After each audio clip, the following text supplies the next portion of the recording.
ब्रह्मा, विष्णु और महेश, इन त्रिमूर्तियों को कौन नहीं जानता। एक और जहाँ ब्रह्मा जी को सृष्टि का रचयिता माना जाता है, तो वहीं भगवान विष्णु को संसार का पालनहार और भगवान शिव को संहार देवता माना जाता है। इन त्रिदेवों में से भगवान विष्णु और भगवान शिव की पूजा पूरी दुनिया में होती है, लेकिन ब्रह्मा जी की पूजा संसार में कहीं नहीं होती है। क्या आप जानते हैं ऐसा क्यों? ब्रह्मा जी सृष्टि के रचयिता होने के साथ साथ वेदों के भी देवता माने जाते हैं। उन्होंने ही हमें चारों वेदों का ज्ञान दिया है। हिंदू धर्म के अनुसार उनकी शारीरिक संरचना भी बेहद अलग है।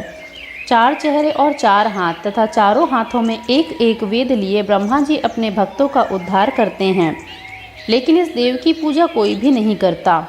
यूँ तो धरती लोक पर ब्रह्मा जी के कई मंदिर हैं, लेकिन वहाँ ब्रह्मा जी की पूजा करना वर्जित माना गया है। पौराणिक कथाओं के अनुसार एक बार ब्रह्मा जी के मन में धरती की भलाई के लिए यज्ञ करने का ख्याल आया। अब यज्ञ के लिए जगह की तलाश करनी थी, जिसके लिए उन्होंने अपनी बाह से निकले हुए एक कमल को धरती लोक की ओर भेजा। कहते हैं कि जिस स्थान पर वह कमल गिरा, वहाँ ही ब्रह्मा जी का एक मंदिर बनाया गया है। यह स्थान है राजस्थान का पुष्कर शहर, जहाँ उस पुष्प का एक अंश गिरने से तालाब का निर्माण भी हुआ था। पुष्कर में ब्रह्मा जी के दर्शन के लिए हर साल लाखों श्रद्धालु आते हैं। हर साल कार्तिक पूर्णिमा पर इस मंदिर के आसपास बड़े स्तर पर मेला लगता है, जिसे पुष्कर मेले के नाम से भी जाना जाता है। लेकिन फिर भी यहाँ पर कोई भी ब्रह्मा जी की पूजा नहीं करता। पौराणिक कथाओं के अनुसार ब्रह्मा जी यज्ञ करने के लिए पुष्कर पहुँचे, लेकिन उनकी पत्नी सावित्री ठीक समय पर नहीं पहुँची। पूजा का शुभ मुहूर्त बीतता जा रहा था। सभी देवी देवता यज्ञ स्थलों पर पहुँच गए थे, लेकिन सावित्री का कोई अता पता नहीं था।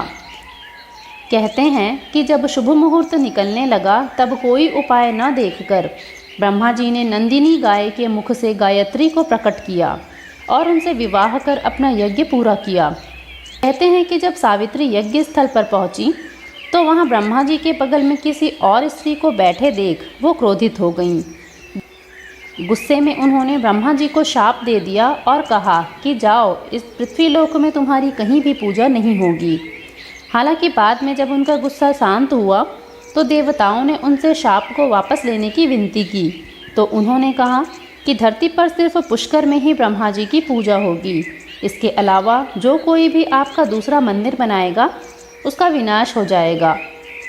पद्म पुराण के अनुसार ब्रह्मा जी पुष्कर के इस स्थान पर 10,000 सालों तक रहे थे। इन सालों में उन्होंने पूरी सृष्टि की रचना की। पुष्कर में माँ सावित्री की भी काफ़ी मान्यता है। कहते हैं कि क्रोध शांत होने के बाद माँ सावित्री पुष्कर के पास मौजूद पहाड़ियों पर जाकर तपस्या में लीन हो गईं और फिर वहीं की होकर रह गईं। मान्यता के अनुसार आज भी देवी यहीं रहकर अपने भक्तों का कल्याण करती हैं। उन्हें सौभाग्य की देवी माना जाता है। मान्यता है कि माँ सावित्री के इस मंदिर में पूजा करने से सुहाग की लंबी उम्र होती है और मनोवांछित फल की प्राप्ति।